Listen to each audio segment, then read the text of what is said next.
alles krank. Oh, die Brille, die funkelt nicht. Ich hab mir die falsche Brille zugelegt. Ich muss Zecke. Ach nee, Pole. Die andere. Naja, vielleicht funktioniert's auch so.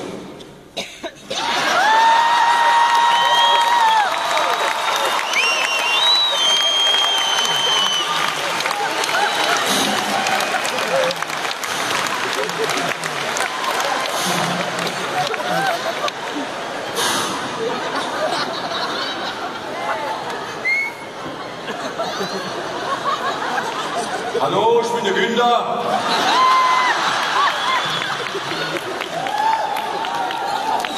Mein Vater ist Deutsch, aber meine Mutter ist Levi. Ja, die beiden haben sich im Après-Ski getroffen. Ich persönlich suche eine Frau. Sie kann auch blind sein. Hauptsache kuschig. Da mach schon mehr draus.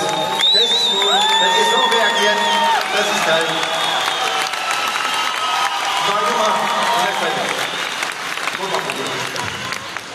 Ich hab nicht immer so Bock gemacht, du kommst so stur, bietet immer so durchzumachen. Ich weiß, nee, ich mach's jetzt zu. Später mach ich so. Krank. Sowas hier tut sich total. Ist mir scheißegal, was der Hedge. Hauptsache die Hofen bleibt einfach stehen wie Jesus, fertig.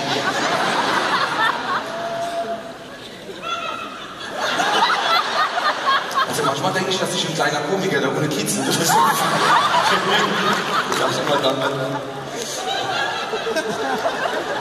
Ihr kriegt es mit da hinten, ne? Ja.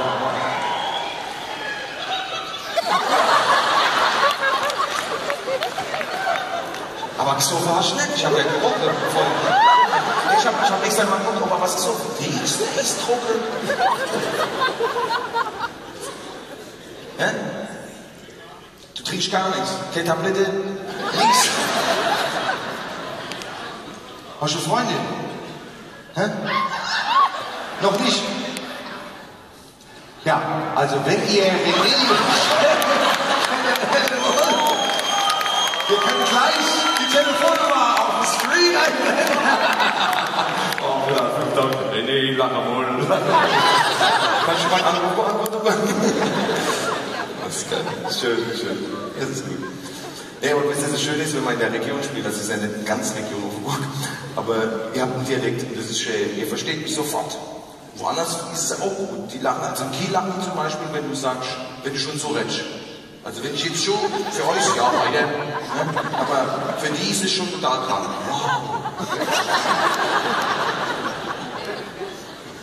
Ich sag, das wo ist das denn? Also ja, muss ich mit Tür auf die Bühne bei euch in Deutsch direkt mal zu bringen. Und eine Sache, wegen Sarrazin, das ist auch wieder so. Ich werde ja mal gefragt, ob E-Mails, was sagst du dazu? Ein Satz im Moment, ich gebe dem Sarrazin recht. Ich habe zu meiner Freundin gesagt, lernt richtig Deutsch. Aber die sind einfach stur, die Mannheimer. Die sind einfach stur. Die machen immer. Der kapiert jetzt nicht. Ist egal. Ist egal.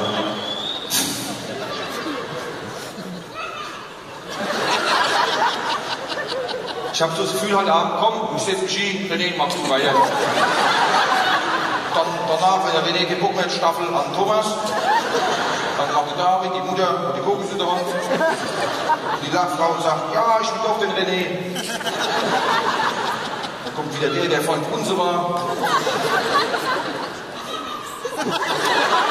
Und der Römer steht dann auf und sagt, hallo, Abmann. Bombenstimmung. Ey, mach mich fertig, Leute. Ich kann es ja sagen. Ihr schreit hier vorne.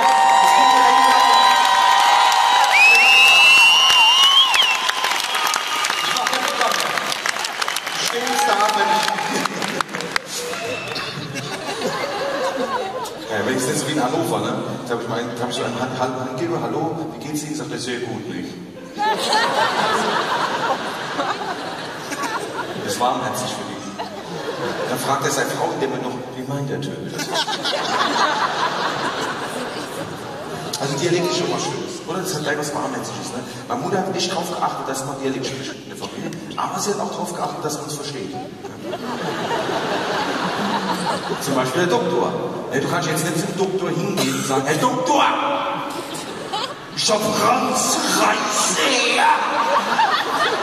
Ich hab Ranzreiz, dass ich einen Brockelkusch hab, dass man die Fats im Arsch Klavier spielen.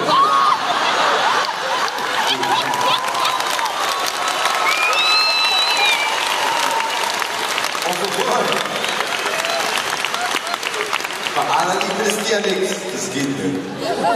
Besser wäre.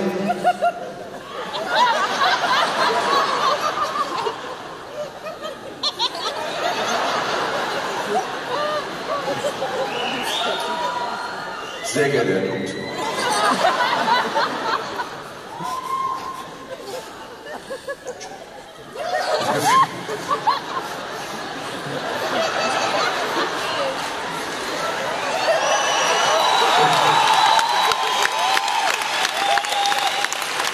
Ich hab nichts gewonnen. Aber das ist heute Scheiß auf den Profi. Du machst 200 Vorstellungen im Jahr und jetzt geht nichts mehr. Ich kenne schon die ganze Zeit, weil das ist brutal. Mir kommt das gerade alles, dass ich auf die Bühne geholt habe. Ich trage die Mutter so, komm, Klackse. Ist egal. Schon bevor ich in die Hose runtergezogen. Und der David, der einen Schreck kriegt, ach Gott, morgen der erzählt. Okay. Ich zieh's jetzt durch.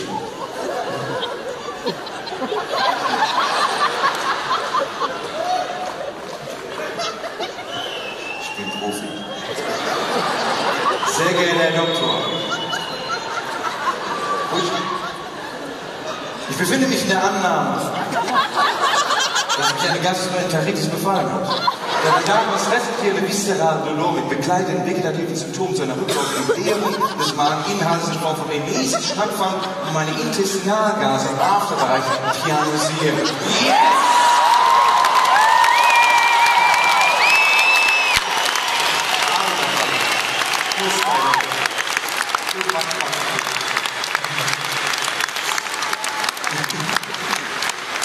Ja, aber mal ganz ehrlich, das sind immer der Doktor in Morgen verstanden.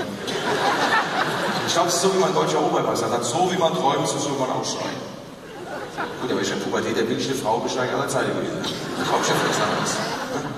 Oder? Ich meine, ach, das ist jetzt früher haben wir so 12-Jährige, Jungs, 13-, 14-Jährige. Jungs, hier, wie alt? 12, ja schon? Wie? Marvin. Mit WW. Gut. Du bist jetzt 12, du bist jetzt wieder drin, ne? Da ist die Nase größer als der Kopf. Bei dir geht's noch. Bei mir war's noch. So nach uns nicht, ich bin ja nicht viel älter als du. Und, ich werde erst 20. Ich bin lang. Mama, so nach uns. Ich muss mal, träumst du von Frauen mit schönen Gesichtern? Ne? Oder von Frauen, mit denen du ein gutes Gespräch führst? Ich habe einen anderen Zündwert gefragt, was das gesagt hat. Nee, hab ich. Okay. Aber mein deutscher Opa hat es natürlich anders gemeint, so von der Sprache her. Ne? Also das, was dich tagsüber beschäftigt, das verarbeitest du dann in deinem Traum. Das ist auch nicht besser. Und wenn du als Baby auf Input angewiesen bist, weil dein Output, ne, vielleicht höchstens verdammter Obst war, ist, da ist es schon wichtig, wenn du so um dich rum ist. Und das war mein deutscher Opa. Ich habe mich als Kind sehr deutsch gefühlt, glaube ich. Ne? Guck mal, mein Vater war lang arbeiten. Viel Schafe, 15, 60 Stunden arbeiten, mein Vater. Die Mutter war daheim. Aber die war froh, wenn sie mal ein Babysitter gehabt hat. Das war mein deutscher Opa. Als ich größer wurde, hat mein Opa mich mitgenommen. Ne? Die Gatte ist näher. Hat mich auch dementsprechend angezogen. So Sandale, war ich so ein bisschen Knie. Adidas-Streif drin. Kurze Hose, T-Shirt, 92 Grad. Ich hab mal gefroren, ich hab gesagt, Opa, ich fliehe so. Ja, wieso hat er gesagt, mein Opa? Egal! Ich war schon vor Moskau. Das war die Antwort. Das haben sie nicht verstanden damals. Ich konnte auch nicht drüber nachdenken. Der war so. Dann hat er mir so einen Titelschein gemacht. Hier steht euch das erste Deutschland für die ausgesehen. Pomade reingeschmiert. Tomate, also eine Tomate. Wollte ich mal sagen, gehen. So. Stramm! Türkebuch! Hand vor! Also nicht so immer, sondern so. Okay, kennt der Bockwurst stehen auf dem Rücken? Ja, ne? Also, du Schweinefleisch, Türken! Wir können schon drüber lachen, das ist okay, es ist Verarbeitung. Ich kann jetzt auch drüber lachen, damals nicht, aber jetzt schon. Deswegen erzähle ich. Dann habe ich gesagt, Opa, ich esse noch kein Schweinefleisch. Wieso das? Ich werde den Satz nie vergessen. Dann hat er gesagt, egal. Riech drauf, dann gewöhnst dich drauf.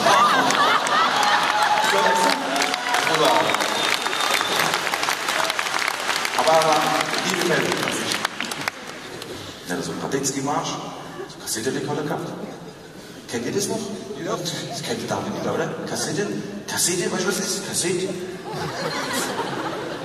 Was für eine Kassette? Zeitung? Ne? Kassette, das ist so, es sind so zwei Löcher drin, ein Band ist da drin, und manchmal bleibt das hängen. Oder so war es bei mir. Und dann habe ich den Finger so reinstecken müssen, also in die Kassette.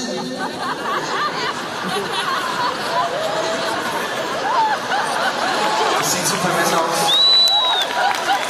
Dann kennt ihr das, dann musst du drehen. Dann bleibt der Finger, bei mir ist manchmal der Finger fast zu viel rein, dieses Zickzack da rein. Und dann bist du hängen geblieben. Und dann der Opa sagt, rausreiße. Radetzky-Marsch, immer Radetzky-Marsch. Der Hund mit der Wurst über den Eckschnell springt, der Storch in die Luft, den Frosch verschlingt, den Eckschnell in die Luft springt. Jahrelang so. Schnell alles noch. Vollintegration. Voll integriert. Naja. 7 Jahre lang so. Im Garten. Bis ich 14 war. Bin ich endlich mal rausgekommen aus dem Garten. Aber ich muss als Baby schon sehr deutsch gewesen sein, die Mutter versehen. Ich wäre als Baby schon aus dem Kinderbett so gekrabbelt, ganz ehrgeizig, zielstrebig, deutsch. Jetzt musst du als Fallschirm benutzen. Dann wäre ich so aus dem Bett gekrabbelt und dann wäre ich so ins Wohnzimmer gerobbt, so richtig gerobbt. Dann hat mein Opa gesagt, guck mal, wie der robbt, wie ein deutscher Soldat.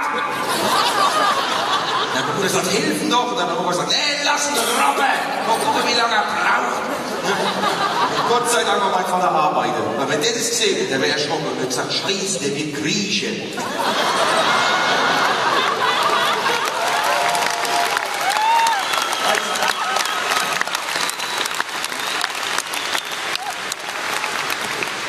Ich bin ins Wohnzimmer gerobbt. Wenn damals so deutsch war ich, oder fast holländisch sogar, wenn damals auf der Fernsehcouch mein Platz für abends mit dem Schmusetuch reserviert, so deutsch war ich. Deutsch, ich zeig euch, was Deutsch ist. Wenn ich stehe schon her und ich